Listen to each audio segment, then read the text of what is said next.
Hello, hi everyone, this is Neha Saini in front of you. तो जैसा कि हमने हमारा हीट एंड टेम्परेचर का चैप्टर खत्म करने के बाद थर्मोडायनेमिक्स स्टार्ट किया था। थर्मोडायनेमिक्स में जो भी इंपॉर्टेंट टर्म्स थी, जो भी डेफिनेशंस थी, उनमें से कुछ डेफिनेशंस हम लोग अपनी वीडियोस में कर चुके हैं।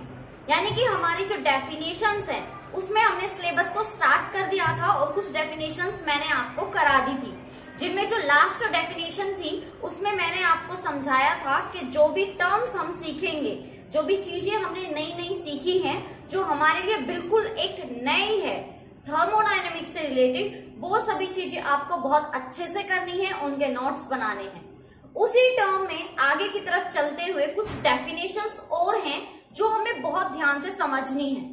जैसा कि मैंने आपको समझाया था कि जो थर्मोडायनेमिक्स होता है उसमें हम टोटली बात करते हैं किसके बारे में, हमारी जो गैसेस वगैरह होती हैं उनके बारे में। वैसे ही हमारा फ्लूइड से रिलेट करता है और फ्लूइड में लिक्विड भी आता है और गैस भी आता है, बट यहाँ पे जो हम मेजर करके चलते हैं वो चलते हैं गैसेस के बारे में। तो थर्मोडायनेमिक्स में जो मोस्ट इंपोर्टेंट टर्म होती है आपकी, जिसको हम बोलते हैं ideal gas equation. Ideal gas वो गैस होती है जो हमारी आइडियल गैस इक्वेशन को क्या करती है, फॉलो करती है। अभी आइडियल गैस इक्वेशन क्या है वो भी हम डिटेल में पढ़ेंगे, थोड़ा सा आपको आइडिया दे देती हूँ। आइडियल गैस इक्वेशन होती है PV is equal to nRT। अब इस इक्वेशन में आप देख सकते हैं हमारे लिए कुछ इंपॉर्टेंट टर्म्स हैं, जैसे pressure, volume, gas constant and temperature. अब नॉर्मली अगर आपसे पूछा जाए कि ये प्रेशर होता क्या है, तो आप कहेंगे फोर्स अपॉन एरिया। भाई किसी भी एरिया पे फोर्स लगाना, किसी भी सब्सटेंस पे, किसी भी ऑब्जेक्ट के एरिया पे फोर्स लगाना प्रेशर होता है। बट एक गैस के लिए प्रेशर कैसे होगा? मैं आपसे कहूं वॉल्यूम क्या होती है, वॉल्यूम आप कहेंगे अरे ये तो बहुत आसान चीज है, ये तो बहुत ही इजी चीजें पूछ रहे हैं हम। लेकिन भाई कुछ चीजें हमारे टॉपिक के साथ साथ क्या हो जाती है, चेंज हो जाती है। जैसे हमारा प्रेशर है, प्रेशर हमने कहा फोर्स अपॉन एरिया, बट अगर हम गैसेस की बात करें तो गैसेस का ना तो कोई हमारा कोई स्ट्रक्चर होता है गैस का। गैस तो ऐसे हवा जो है हवा के साथ साथ इधर उधर जाती रहती है, कोई फिक्स प्लेस ही नहीं है, तो वो प्रेशर कैसे एक्सर्ट करती है? प्रेशर के जो गैस के मॉलिक्यूल्स बहुत छोटे छोटे होते हैं। क्या आप मेरे चारों तरफ इतनी गैस अभी देख पा रहे हैं? नहीं। तो ये कैसे फोर्स अप्लाई कर सकते हैं, कैसे किसी एरिया को हम मेजर कर सकते हैं?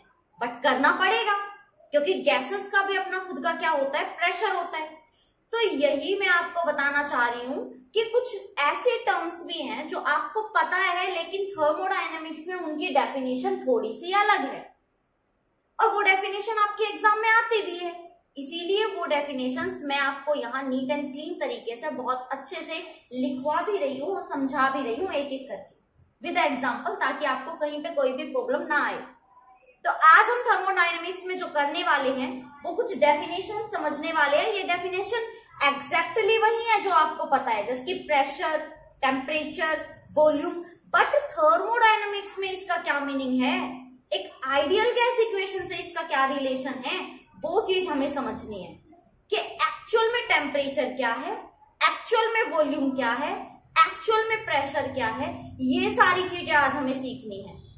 तो थोड़ा सा माइंड को थोड़ा सा खाली करके पढ़िएगा, ताकि आपको ये ना लगे कि प्रेशर की जो डेफिनेशन हमने पढ़ी थी ये तो उससे थोड़ी सी अलग है। देखिए हर चीज का प्रेशर, टेम्परेचर, वॉल्यूम अलग अलग होता है। अगर आप सॉलिड की बात करेंगे तो सॉलिड की प्रॉपर्टी के अकॉर्डिंग प्रेशर, टेम्परेचर की बात की जाती है। अगर आप लिक्विड की बात करेंगे तो लिक्विड की प्रॉपर्टी के हिसाब से इन सारे वेरिएबल्स की बात की जाती है। अब हम थर्मोडायनेमिक्स में यहाँ पे बात कर रहे हैं गैस की, तो सिंपल सी बात है, गैस की प्रॉपर्टी के अकॉर्डिंग हम उसमें टेम्परेचर, प्रेशर और वॉल्यूम की बात करेंगे। तो आइए चलिए स्टार्ट करते हैं हमारा आज का टॉपिक, जिसमें मैं आपको बताने वाली हूँ कि थर्मोडायनेमिक्स में प्रेशर, टेम्परेचर और वॉल्यूम, इनका क्या मतलब होता है, क्या यूज होता है, क्या इनका मीनिंग होता है। तो ये डेफिनेशन आपको एज इट इज लिखनी है, क्योंकि एग्जाम में आपसे पूछी जा सकती है। दोबारा बता रही हूँ, ये जो हमारा थर्मोडायनेमिक्स का कंप्लीट है सिलेबस है, टोटली इसमें आपका थ्योरेटिकल वैल्यूज दी गई हैं। बहुत कम ऐसे हैं जिसमें न्यूमेरिकल वैल्यू आती है, बहुत कम ऐसी टर्म्स हैं जिसमें आपका डेरिवेशन वगैरह है, अदरवाइज सारी डेफिनेशन है। तो इन डेफिनेशंस को थोड़ा सा समझते हुए चलिएगा, क्योंकि आपको लिखना भी है, याद भी करना है, समझना भी है। ठीक है, तो आइए चलिए शुरू करते हैं। हमारी आज की जो सबसे पहली जो हमारी डेफिनेशन है दैट इज थर्मोडायनेमिक प्रेशर। यानी कि प्रेशर तो मैंने आपको बताया कि प्रेशर होता है फोर्स अपॉन एरिया, बट ये थर्मोडायनेमिक प्रेशर क्या होता है?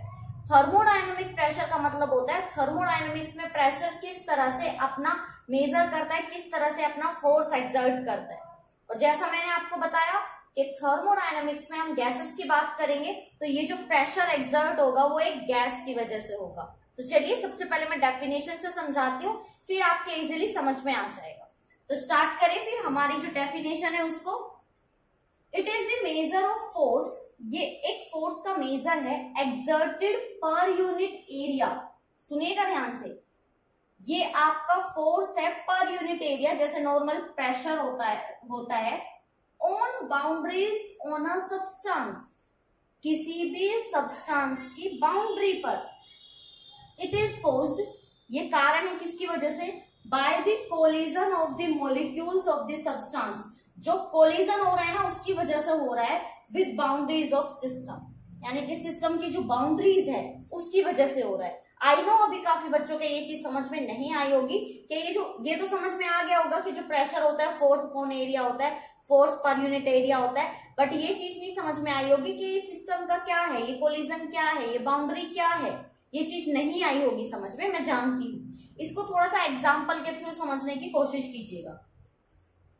देखिए जैसे हम लोग कोई भी सॉलिड की बात करें, कोई भी सॉलिड ले लीजिए, मान लीजिए कि मैंने यहाँ पे ये डस्टर ले लिया, अगर इस डस्टर को मैं उठा के यहाँ पे रखूंगी तो भी इसकी शेप ऐसी ही रहेगी, वॉल्यूम ऐसी ही रहेगी, टेम्परेचर ऐसे ही रहेगा, प्रेशर भी ऐसे ही रहेगा। जितना ये मेरे हाथ पे यहाँ प्रेशर लगा रहा है उतना ही मेरे हाथ पे ये यहाँ प्रेशर लगाएगा। इसका एरिया उतना ही है जितना यहाँ पे था, समझ रहे हो आप ये लोग? यानी कि जितना इसका वेट है ये उतना ही फोर्स क्या लगेगा, मेरे हाथ पे लगाएगा। तो जो सॉलिड होता है ना उसका सब कुछ फिक्स होता है, उसकी आपकी वॉल्यूम फिक्स होती है। सॉलिड होता है इसलिए उसका स्ट्रक्चर एकदम कैसा होता है, जैसा है वैसा का वैसा रहेगा। एक चेयर को उठा के आप कहीं भी रख दीजिए, वो जैसा है वैसा का वैसा ही रहेगा।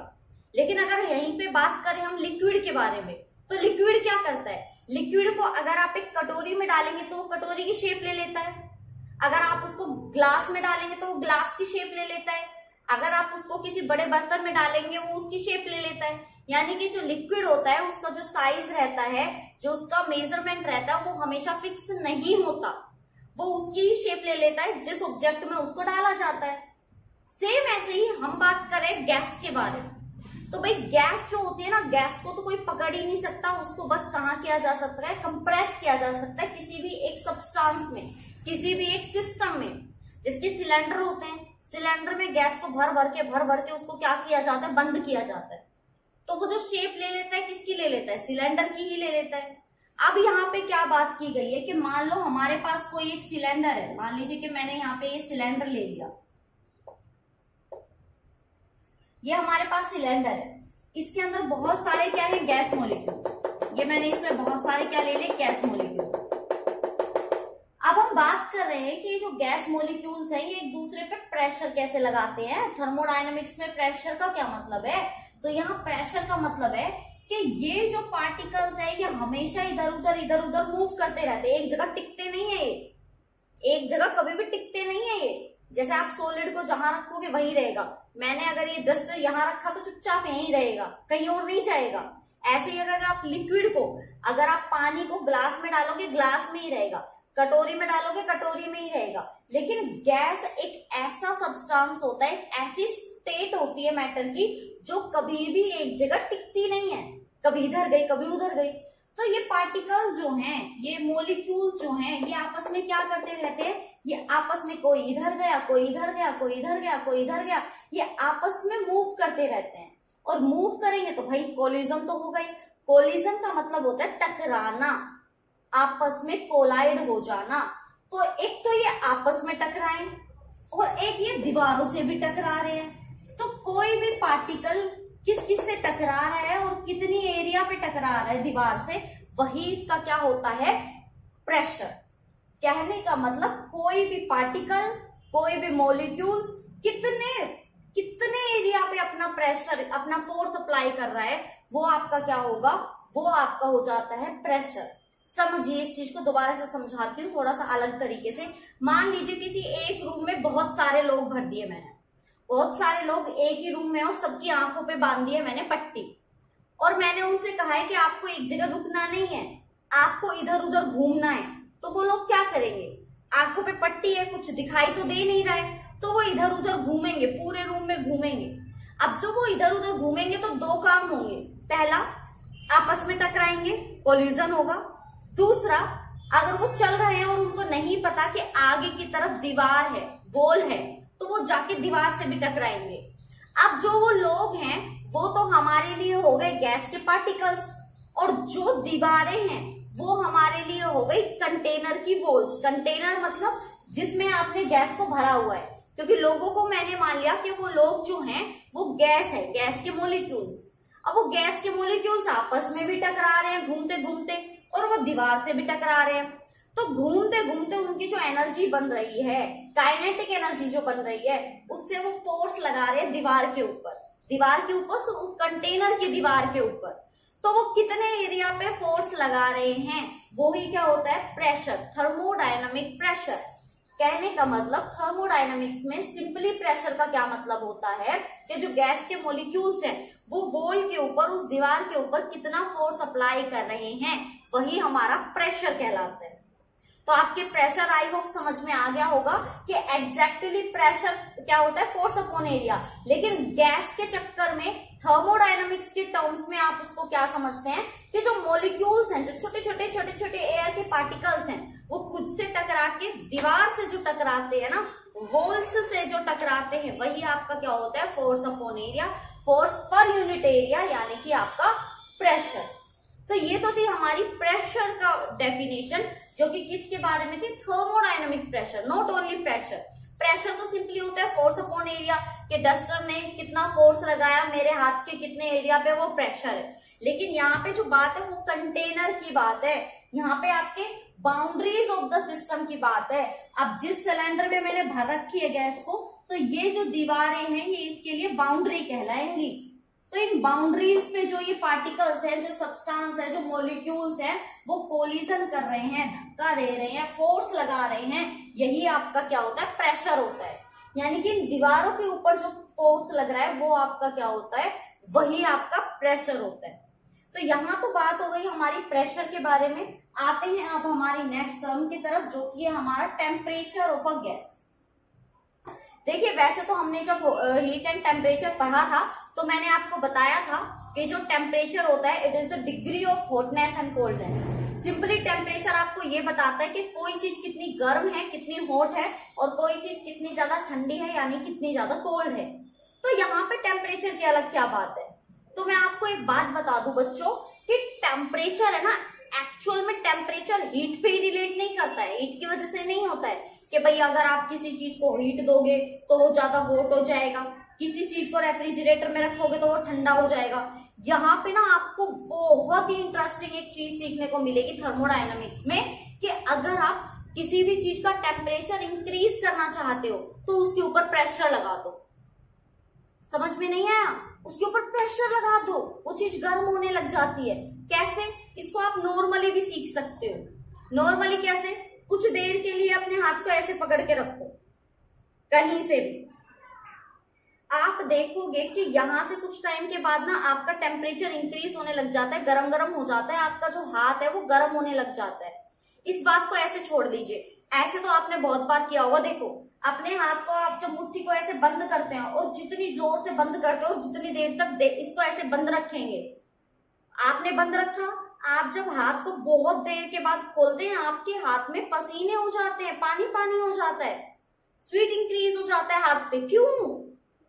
क्योंकि आपने प्रेशर लगाया। प्रेशर लगाने से टेम्परेचर ज्यादा हुआ अंदर का और पसीने आ गए, क्योंकि पसीने तो गर्मी से ही आते हैं।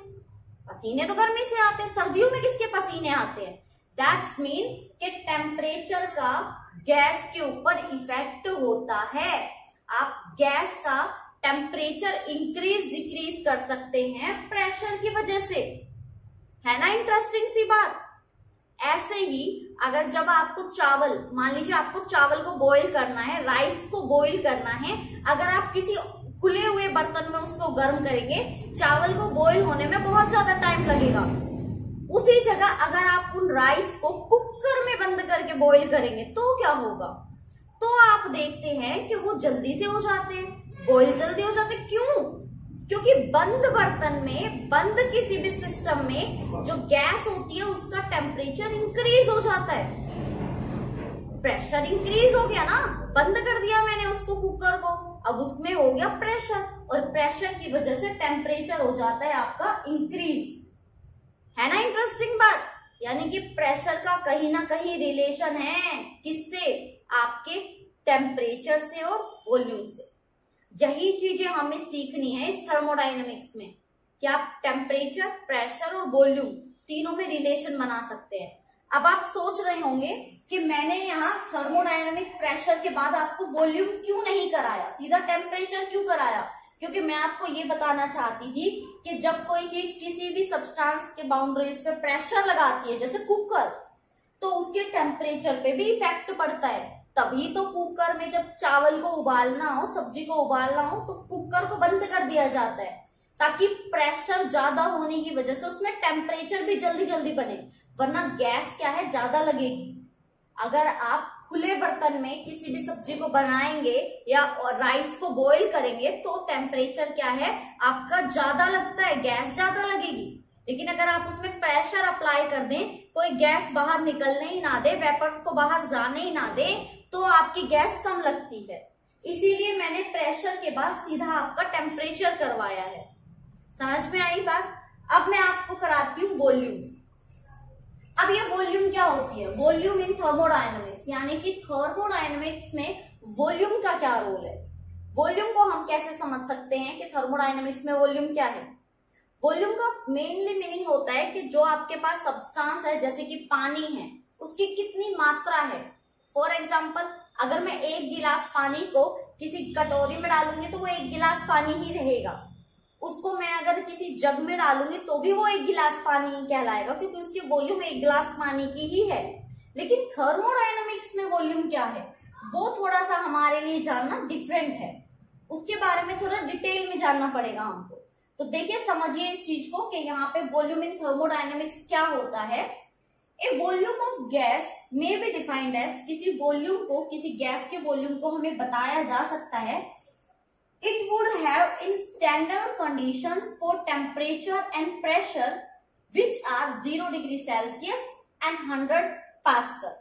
कहने का मतलब कि कोई भी स्टैंडर्ड कंडीशन पर, स्टैंडर्ड कंडीशन क्या, टेम्परेचर आपका 0 डिग्री सेल्सियस और प्रेशर आपका कितना होना चाहिए, 100 पास्कल। इस स्टैंडर्ड जो आपके पास कंडीशन है, इस पर आपका सब्सटेंस क्या है, स्टैंडर्ड पर आपका सब्सटेंस कितना है, वही उसकी क्या होती है, वॉल्यूम। क्योंकि अगर आपको पता हो, अगर आप टेम्परेचर को इंक्रीज कर देते हैं, जैसे टेम्परेचर को इंक्रीज किया आपने 100 डिग्री सेल्सियस कर दिया, अभी तो मैंने 0 लिया है, अगर 100 डिग्री सेल्सियस ले ले तो आप सोच के देखिए, पानी तो सारा उबल उबल के वेपर बन के उड़ जाएगा, बचेगा ही क्या, वॉल्यूम तो खत्म, कुछ बचेगा ही नहीं उसमें। तो अगर स्टैंडर्ड है सब कुछ, टेम्परेचर हमने लिया हुआ है 0 एक ऐसी वैल्यू है सेल्सियस में जिसको स्टैंडर्ड माना जाता है, और 100 पास्कल प्रेशर की वो वैल्यू है जिसको स्टैंडर्ड माना जाता है। स्टैंडर्ड मतलब एक मिनिमम मान सकते हैं हम। तो ये कह रहे हैं कि इतनी वैल्यू पर किसी भी सब्सटेंस की कितनी मात्रा है, कितनी वैल्यू है, वो 1 ग्लास है, 2 ग्लास है, वो कितना है, वही उसकी क्या होती है, वॉल्यूम होती है। तो यहां हमने 3 इंपॉर्टेंट टर्म्स सीखी है हमारी, प्रेशर, वॉल्यूम, टेम्परेचर। इसके बाद जब हम लास्ट सीखेंगे जो हमारा आइडियल गैस इक्वेशन होती है, तो आपके लिए जानना बहुत ज्यादा इंटरेस्टिंग होने वाला है कि जो हमारे लॉज हैं वो टोटली डिपेंड करते हैं हमारे प्रेशर, वॉल्यूम एंड टेम्परेचर पे।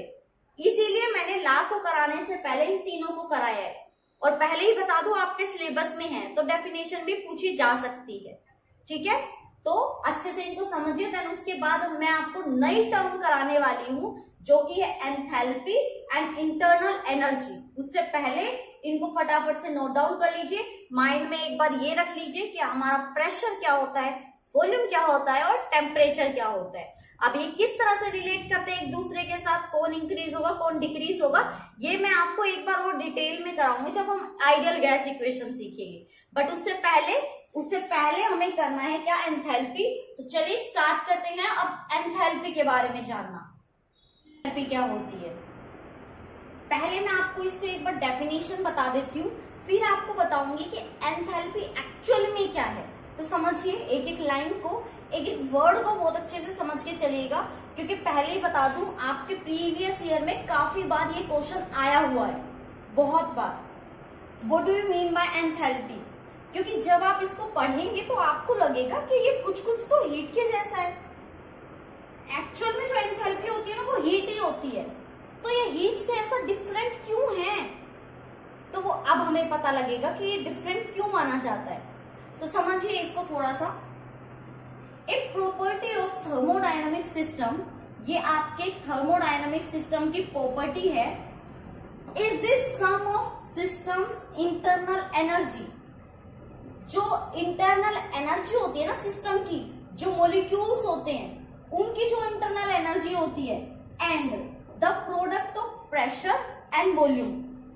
यानी कि जो हमारी एंथैल्पी होती है किसी भी थर्मोडायनामिक सिस्टम की, वो क्या होती है, वो इंटरनल एनर्जी होती है किसी भी सिस्टम के मॉलिक्यूल्स की, plus product of pressure and volume in a system contain so as to prevent mass transfer. उसमें मास क्या हो रहा है आपका, ट्रांसफर हो रहा है for process at constant pressure, और मास ट्रांसफर हो रहा है और कंडीशन क्या रखी गई है कि प्रेशर को आप क्या रखेंगे, कांस्टेंट रखेंगे। द हीट एब्जॉर्ब और रिलीज, जो आपकी हीट एब्जॉर्ब होगी और रिलीज होगी equal to change in enthalpy, वो आपकी टोटली इक्वल होती है किसके, एंथैल्पी के। एक्चुअल में क्या बोला है, लास्ट लाइन देखना एक बार, लास्ट लाइन पे देखो, द हीट एब्जॉर्ब और रिलीज, जो आप एब्जॉर्ब करेंगे या फिर रिलीज करेंगे equal to change in enthalpy. यानी कि यही आपका क्या होता है, एंथैल्पी होता है। नहीं आया समझ, मुझे पता है, बस इतना समझो। डिनोट करते हैं इसको कैपिटल एच से, और इसका फॉर्मूला क्या होता है, फॉर्मूला होता है heat is equal to energy of system. ये जो नीचे मैंने लिखा है ना SYS, ये सिस्टम है, कंप्लीट सिस्टम। मैंने सिलेंडर लिया है, सिलेंडर में बहुत सारे मॉलिक्यूल्स हैं, तो इसकी एंथैल्पी किसके इक्वल होगी, कि पूरे सिस्टम की एनर्जी कितनी है प्लस उसका प्रेशर कितना है सिस्टम का, और उसमें वॉल्यूम कितनी है, यानी कि कितने वॉल्यूम पे कितना प्रेशर लग रहा है, और जो अंदर के मॉलिक्यूल्स हैं उनकी कितनी एनर्जी है। अब इसको समझिए, इसको इजी लैंग्वेज में समझाती हूँ। एंथैल्पी ने खुद से कहा कि मैं वो हूं, यानी कि सोच लीजिए कि एंथैल्पी हमें बता रही है, एंथैल्पी हमसे कह रही है कि मैं वो हूं, मैं सम हूं। मैं सम हूं, किस किस का सम हूं, टोटल एनर्जी का, पूरे सिस्टम की एनर्जी का, प्लस मेरी जितनी वॉल्यूम पे प्रेशर तुम लगा रहे हो मैं वही हूं। अब सीधी सी बात है, कोई आपके ऊपर क्या लगाए, प्रेशर लगाए, तो क्या होगा, आपकी एनर्जी इंक्रीज होगी ना, गुस्सा आएगा ना। गुस्सा एक तरह की एनर्जी तो होती है। मान लीजिए आप लोग किसी बस में खड़े हैं, ठीक है, बस में बहुत भीड़ है, बहुत अखद भीड़ हो रही है उसमें। अब आप खड़े हैं और आपके चारों तरफ से लोग आपके ऊपर प्रेशर लगा रहे हैं, कोई यहां से लगा रहा है, कोई यहां से, कोई यहां से, दो लोग पीछे से प्रेशर लगा रहे हैं, आपको गुस्सा आ रहा है। आपके अंदर का जो पार्टिकल्स हैं छोटे छोटे, वो आपको गुस्सा आ रहा है, आपको बहुत गर्मी लग रही है, हीट ट्रांसफर हो रही है। तो ये जो हीट ट्रांसफर हो रही है ना, जो हीट बाहर निकल रही है, या तो हीट निकलेगी या बाहर अंदर आएगी, दोनों काम हो सकते हैं, या तो रिलीज होगी या फिर एब्जॉर्ब होगी। अब उससे कोई फर्क नहीं पड़ता कि एब्जॉर्ब हो रही है या रिलीज हो रही है, बट हो रही है। तो ये जो चेंजमेंट है हीट का, इसको बोलते हैं एंथैल्पी। यही आपकी क्या होती है, एंथैल्पी होती है। और एंथैल्पी का मतलब क्या होता है, एंथैल्पी का मतलब अब आया आपके समझ में, ये सम होती है। अगर आपको डेफिनेशन भी नहीं समझ में आ रही तो आप डायरेक्ट बोल सकते हैं, enthalpy may be defined as it is the sum of total energy of the system plus pressure, product of pressure and volume. यानी कि प्रेशर और वॉल्यूम की प्रोडक्ट को अगर सम कर दिया जाए टोटल एनर्जी ऑफ सिस्टम के साथ, तो वो किसके इक्वल होती है, एंथैल्पी के इक्वल होती है। यानी कि अगर किसी भी वॉल्यूम पे प्रेशर लगाया जाए और उसकी एनर्जी इंक्रीज हो जाए सिस्टम की, तो उसमें जो हीट एब्जॉर्ब और रिलीज होगी, या तो हीट एब्जॉर्ब होगी या रिलीज होगी, तो उसको क्या बोलेंगे हम? उसको बोलेंगे हम हीट एंथैल्पी, सॉरी एंथैल्पी बोलेंगे उसको। जैसे कि मान लीजिए आप भाग रहे हैं, आप भाग रहे हैं, आप भाग रहे हैं, आप भाग रहे हैं, तो एयर के मॉलिक्यूल्स आपके ऊपर क्या लगा रहे हैं? प्रेशर लगा रहे हैं। और आप भाग रहे हैं तो सीधी सी बात है, आपके अंदर के मॉलिक्यूल्स क्या कर रहे हैं? उनकी एनर्जी इंक्रीज हो गई है। तो जो गर्मी निकलेगी, जो पसीना निकलेगा, वो आपका किसके इक्वल होगा? एंथैल्पी के। तो एंथैल्पी एक्चुअल में क्या होती है? सिंपली अब तक तो आपको याद भी हो गया होगा फॉर्मूला, क्या होती है? It is the sum of total energy of the system and product of pressure and volume. इस डेफिनेशन को थोड़ा अच्छे से समझ लेना, अच्छे से देख लेना, बिल्कुल भी मुश्किल नहीं है। जस्ट क्या है? ए प्रॉपर्टी ऑफ थर्मोडायनेमिक सिस्टम। किसी भी थर्मोडायनेमिक सिस्टम की प्रॉपर्टी जो सम है आपकी, किस किस के सम है? इंटरनल एनर्जी के and the product of pressure and volume, यानी कि इंटरनल एनर्जी के और प्रोडक्ट है आपका प्रेशर और वॉल्यूम का। और क्या कह रहा है कि अगर मास ट्रांसफर हो रहा है तो प्रेशर को अगर मैं कांस्टेंट कर दूं तो हीट जो एब्जॉर्ब होगी, जो रिलीज होगी, वही आपकी क्या होगी? Change in enthalpy. Change in enthalpy, अगर सिर्फ एंथैल्पी है तो H, चेंज के लिए यहाँ पे लगा देते हैं डेल। ये चीज मैं आपको पहले भी बहुत बार बता चुकी हूँ। जब हम स्मॉल चेंज के बारे में बात करते हैं, बहुत कम चेंज के बारे में बात करते हैं, तो उसको लिखते हैं हम डेल से। क्योंकि डेल का मतलब क्या होता है? डेल का मतलब होता है स्मॉल चेंज, बहुत कम चेंज, बहुत थोड़ा सा चेंज। और ये बहुत थोड़ा सा चेंज को किससे शो करते हैं हम? थोड़े से चेंज को डेल्टा से। ये जो सिंबल होता है ना स्मॉल ट्रायंगल, ये आपका स्मॉल चेंज की बात कर रहा है। तो यहाँ पे जो बोला है ना चेंज इन एन एंथैल्पी, तो चेंज के लिए हमने यहाँ पे क्या रखा है? डेल। इस डेल का ही मीनिंग होगा चेंज इन एंथैल्पी। तो आई होप एंथैल्पी आपके समझ में आ गया होगा। अब हमारे पास एक लास्ट डेफिनेशन है, इसको सीख लेते हैं कि हमारी जो लास्ट डेफिनेशन है वो क्या कह रही है। तो लास्ट डेफिनेशन है हमारी इंटरनल एनर्जी। अब हमने ये तो कह दिया कि जो हमारा सम है वो इंटरनल एनर्जी का है, बट ये इंटरनल एनर्जी होती क्या है? हमने तो आज तक देखा ही नहीं।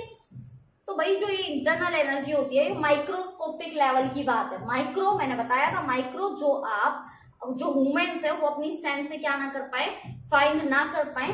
तो यहाँ पे इंटरनल एनर्जी की डेफिनेशन को समझिए क्या कह रहा है।